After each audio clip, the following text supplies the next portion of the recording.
I present to you the undisputed best build for Enshrouded's update 8. I would even say this two-handed Greatsword build is the best build in all of Embervale currently. We are shredding enemies left and right.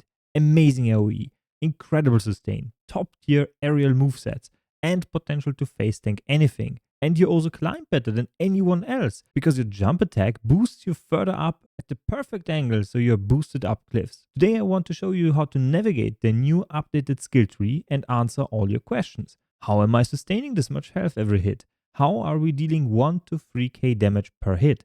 How are we taking so little damage? And where do I get this amazing looking sword from? All of this will be answered. First, let's start with the skill tree and explanation. I want to show you really quickly the weapon. We do not have any health percentage gained on hit here. We have it on our ring. Just one single ring, the commander's ring. You can get this one very early on.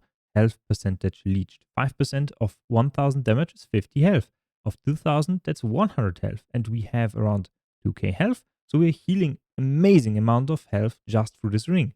We can further combine this with the new skill tree, which looks like this. So we are basically a spider web now. We pick up everything a little bit here and there, but most importantly, here is the skill that lets us sustain an amazing amount of health. In combination with critical strikes, which this weapon potentially features a lot of, 6% and 6% here. So we get 12% just from our weapon. We get 10% from veteran. Up here we are also grabbing fatal precision, so more crit strike damage and percentage crit strike chance for all damage dealt. Then we pick up relentless for another 8% here, and we have the 5% base chance here. So we are stacking quite a lot of crit strike chance, and with battle heal we heal 4% of our maximum health.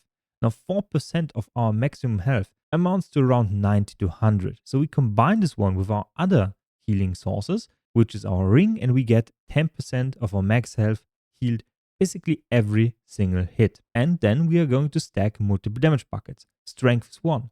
Then we have Titan's Edge for another 20% here. Then we are stacking Slasher for another 30% here. We have our crit strike chance, which is another bucket with crit strike damage. And we also grab Blood Rage. So we are stacking multiple damage buckets, and all of them work multiplicatively. We are not just dipping 100 damage and then multiplying it by an additive bonus. We multiply it by 2.1 through our strength multiplier, then another one from 15% here, then another one 20% here, then another one Slasher 30% here. And we are not even 100% there yet, because Barbarian's Path is not maxed. I completely missed this one. That's another 10% that you can grab here. For this one, I would just advise you to drop some of the endurance. Like for example, here is 1 point you can easily drop, and another one here, endurance. So you get the 2 points of endurance that you can invest into Barbarian's Path, which is another 10%. An amazing amount of damage awaits you here, and you can further combine this one with another amazing tool that you get here, Upward Slash for aerial enemies. So this one also lets you climb. So usually your strikes are very, very slow, but with this one, you're getting this nice, amazing boost. You can spam this one quite a lot. Once you get to an edge, you can actually boost yourself up an edge, and you can spam this one. So when we try to climb up here, you will see, well, we are getting a boost on every single cliff, and we are going to abuse this one to climb up high and high to every single aerial enemy, to every single mountain. We are going to combine all of this kit to get the perfect warrior. We're going to blast and be the undisputed king of this game. Now, as for the sword, you can see you can actually use any weapon you can find, like for example, Golden War Hero's Axe. So there is a slight deviation from our weapon. An axe usually attacks a little bit faster, as you can see here. Then you have your hammer, attacks also relatively fast, and the Greatsword actually is the slowest of them, as you can see here. But it has the best sword in the game, Guard of the North sword. It provides you with cutting damage as well as shock damage. You get 12% crit strike chance and crit damage. Quite a lot at that. That's 22%. Up in the furthest north peak, up in the Cromwell throne room, right here at this waypoint marker, you will be finding a weapons chamber where you can find a stabbed guard, which is then providing you with this amazing looking sword. Now, this is the furthest you can get currently in the game, so it's basically the end game sword you can grab, but there is multiple other weapons that you can also grab very easily throughout the game. There is a multitude of different swords, but the most stats you want is crit strike chance. You can find health leech on weapons, which helps quite a lot early on. Crit strike damage is amazing. Magic shock damage is amazing. Any cut damage is also amazing because we're scaling this one further and further and further. And early on, defeating an enemy restores durability is also really good. So all of those weapons are perfect examples of something you want to equip. Now this sums up the most important questions for this build. Again, a quick look at the skill tree. I want to show you what you want to grab first. First up, double jump. Really important skill. For exploration, you really want to have this one in your kit. Then we have Merciless Attack, which we combine further with Blood Warrior. So on a Merciless Attack, we spawn a health orb. We can further boost this one with good metabolism, and early on this will result in 30% health restored every single time you grab a health orb. Then for our defenses, we have parry power. Parry power is basically when you see an enemy winding up his attack and you press block button, you're going to potentially parry the enemy.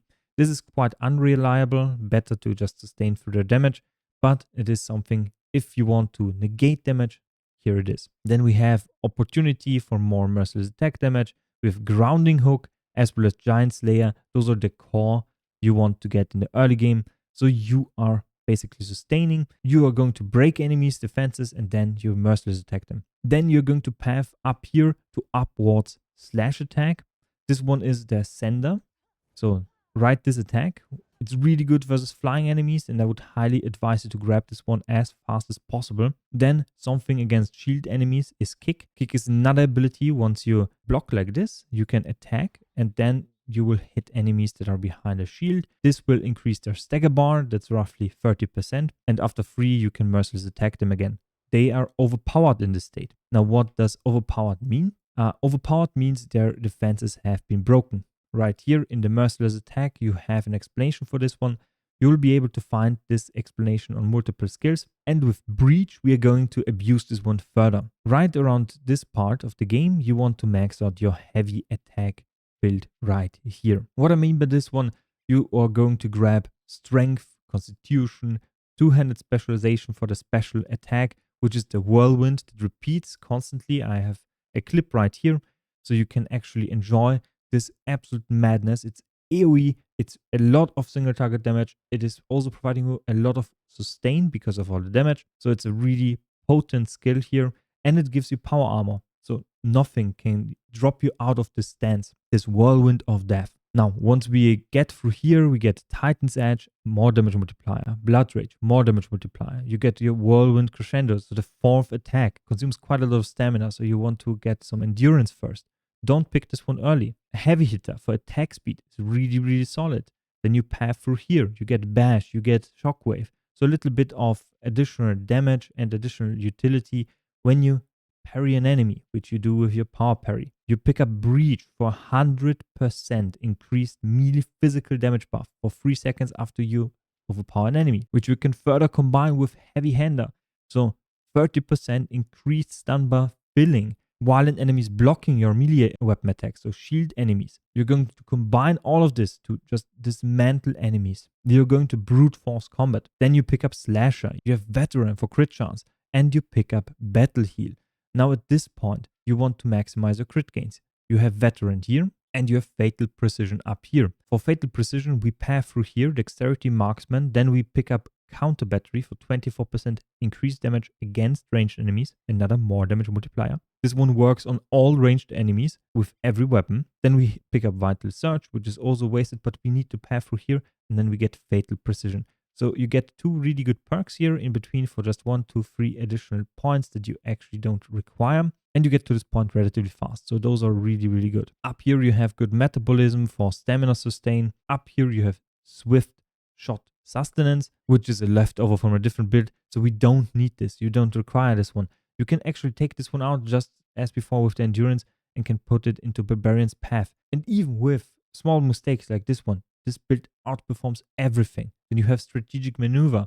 So if we go down here to an enemy, so like this one, we're going to dodge roll around them with strategic maneuvers. As you can see, I'm not inputting anything. We are just dodge rolling around the enemy. I have them currently pacified so I can showcase this specific interaction. As you can see here, you can also dodge towards them or away from them. Both is possible. So this one gives you just more options during combat. It's a really solid option. Lastly, what makes you really tanky is getting all of those nodes here. Heavy plates. You're going to go for shiny plates. You're going to go for tower. You're going to get earth aura and a ton of constitution. You get thick skin, a ton of health. Now, as you can see, I also picked up Soul Leech right in between here. Why? And I also have Arcane Deflection. Parrying restores mana. We will get into evasion attack in a bit because we're not using it all that much. But those two nodes, why do we pick them?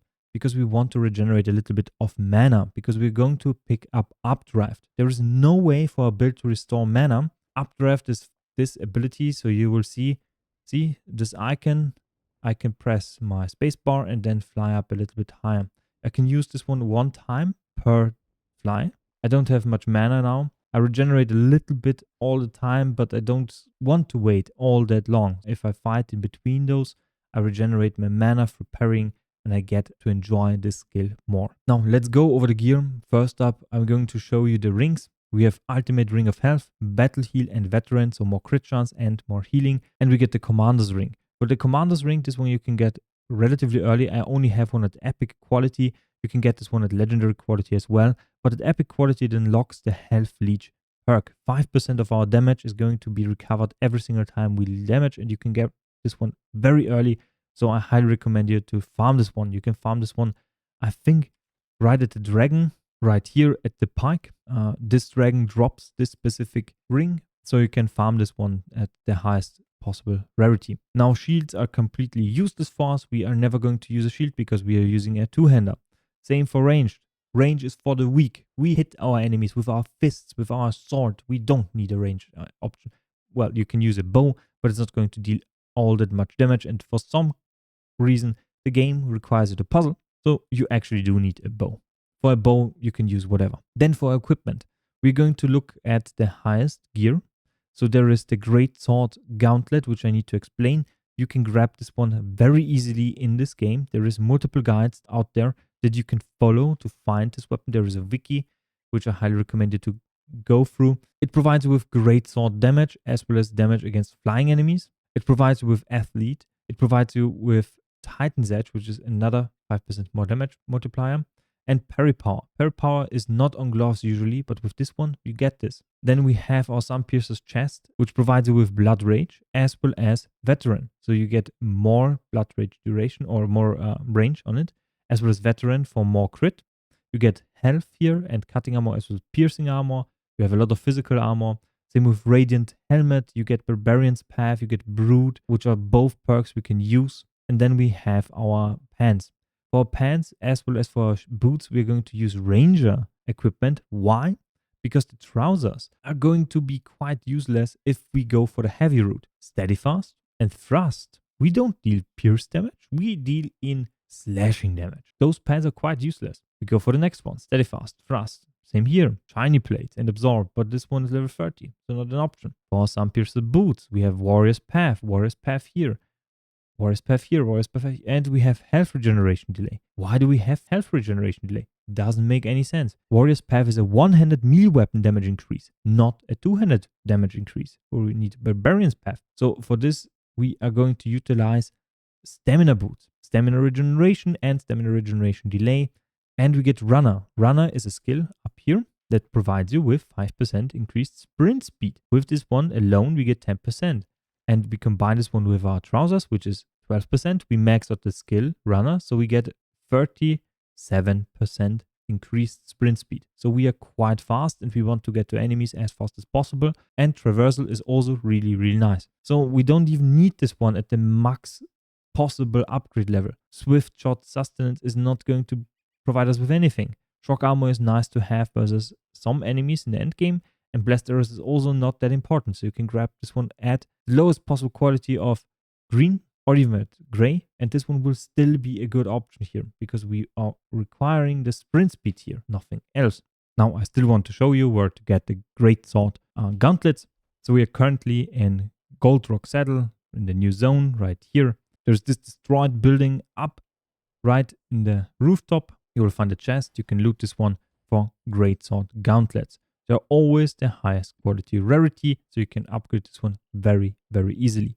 Why do I have this one in the chest again? Because I span up a new world just to show you where to grab those gauntlets right here. And that's about it for equipment. Now on how to play this bad boy. You have your regular moveset, 1, 2, 3, and then your whirlwind attack, which we skill into. You have your alternate moveset like this one, so an uppercut, 1, and then after slight delay you also attack again. Then you have your regular dodge roll and a hit. This one is relatively nice to have because you can cancel this one into a parry like this one or a block, so you can actually negate damage like this. For your two-handed weapons that are not as great, so you have a swing 1, 2, 3. It's faster. It can also end in a whirlwind like so, and your alternate attack is 1, 2. We then have our jab attack like this. It boosts your slight amount, so you lose a little bit of control, but you can use it for climbing like this one. You slide up mountains very, very nicely. Whoop, whoop. So we are soaped up. Then we have our charge attack like this. Really, really strong. You get repositioned a tiny amount. You then can attack behind you relatively easily. Once you do your charge attack, you're stun locked for a little bit. So you cannot do anything after charge attack. It's basically a wind up and then you are locked into the animation. They could potentially change it in the future, but for now it's not. So you cannot also parry. It takes a while to do this. Now some enemies we can just kick. Boom. Deals damage. Deals also stagger damage quite a lot. Then you can dodge roll around enemies to get backstab attacks. But it actually doesn't really matter. You deal so much damage. Nothing can actually hurt you too much. You out-sustain everything. See down below here is a crab enemy. See, that's a brood mother. Ooh, we can just hit it, and then we use our ultimate ability, which is another whirlwind, and then whoop, and it's dead, and we have full health. So nothing can actually hurt us. We are just absolutely omnipotent god of destruction. We are the god of war. No, well, actually no, we are not Kratos. We don't have his nice dual-wield sword. Please add a dual-wield sword next to the game. I would really appreciate this. But anyway, this sums up the build guide. If you liked what you saw, if you have any questions, comment down below. If you liked what you saw, please leave a like and subscribe. See you next time, and bye.